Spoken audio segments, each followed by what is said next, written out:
What is up, my fellow Chibits? Today, I'm here to bring all of you, once again, another weekly anime review of Snow White with the red hair. The romantic feels throughout this entire episode. The animation was on point. All of the scenes, to the just finding out more about Shirayuki's father. Seeing Prince Zen actually announce that he loves Shirayuki, and Shirayuki hears it. And then we get a romantic scene between them. And then we get a beautiful scene with Obi and Shirayuki. And then the father scene, telling stories, and just overall, this is probably one of the best episodes of Snow White with the red hair to date. I love finding out more history about Shirayuki's past, and her upbringing, and finding out more about her father. When last week's episode dropped, and we had that cliffhanger finding out that Shirayuki had a father that was alive, and we saw it, my first thoughts were like, why did you never contact your daughter? Why did you kind of abandon her? And, like, the first half of this episode takes the time to kind of go into why she never had a father around. And the father goes along and saying, like, there was circumstances where me and your mother had to run away constantly from the uncle, and because of this, we're always on the run. Eventually, we had you in this town. Your mother passed away, and because I didn't want you to have an upbringing with a bunch of people that are constantly being dogged by the government or having to run and stuff, I didn't want you to have that type of upbringing, Shirayuki. And so, her father was looking out for her best interest, like a better upbringing. In a way, I guess it was a good thing that Shirayuki got raised up like she did, because if she would have probably stayed with her father, she might not have became a herbalist like she is, you know, be for medicine and stuff for other people. She might not have met Prince Zen.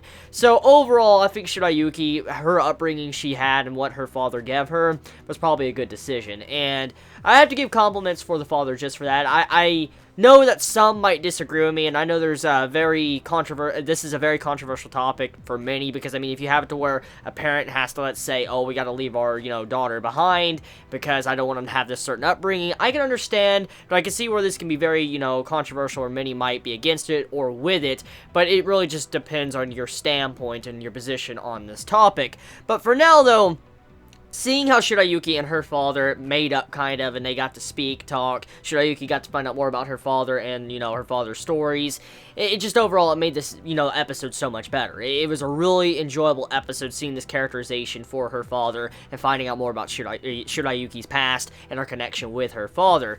Now, besides that, getting into some emotional scenes, Obi,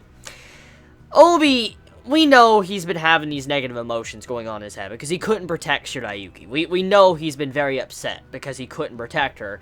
And this episode confronts that drama to where Obi and Shirayuki meet up in the woods. Obi talks to her, and Shirayuki just says some things to him, and, you know, he says some things to Shirayuki, and they go back and forth, and it's like they settle their differences, or, you know, Obi comes to realization that he doesn't need to run away, and that Shirayuki is fine. Like, she's understanding. She doesn't blame Obi at all, and Obi still kind of blames himself. You can see the way his demeanor is, but he feels a lot better knowing that Shirayuki doesn't blame him for allowing her to be, you know, taken away. But there's one thing about this episode I love the most out of everything, regardless of the romantic feelings and Obi scene, to the father scene, to what even happens with Zen, which I'll get into a moment. Regardless of all these scenes, there's one thing in this episode that made me love it more than anything else, and it was one thing very simple that many might have overlooked or many might not have cared much about, and that would be the scar. The scar on Shirayuki's cheek. That right there, well, that's not really cheek, it's called, you know, I guess cheekbone, but still, the scar on Shirayuki's face. That right there, I love that. I fucking love that. It's rare to see a series, especially shoujo manga, that has a character get a wound, and the wound stays with that character for the rest of their life.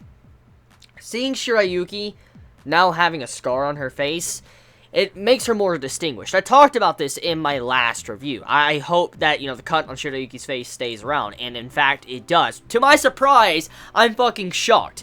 It adds more character to Shirayuki and allows her to never forget what she went through, and it also is a constant reminder people are after Shirayuki for her hair color, and that she will be hunted down by many. So I love how that was done. It was just a really great part of this episode, great addition, and I have to say my respect goes out for the writer of the series just for that alone. Now let's get into the romance. So the Zen scene with Shirayuki, beautiful, beautiful stuff. Beautiful, beautiful, beautiful, beautiful, beautiful. Oh my god, it could not have been any better. Zen announces that he loves Shirayuki. Shirayuki hears it, they get embarrassed. They eventually go into the room, Shirayuki passes out, and then Zen lays her in the bed. It was so sweet. They were laughing, having a good time, and then Zen finishes the episode off with giving her a kiss, and I'm like, bruh. I just like, yo. So episode of Snow White with the Red Hair this week, probably, like I said, best episode to date. Let me know your thoughts in the comments below. You all have a wonderful day or not wherever you live. Please be safe. Chibi out.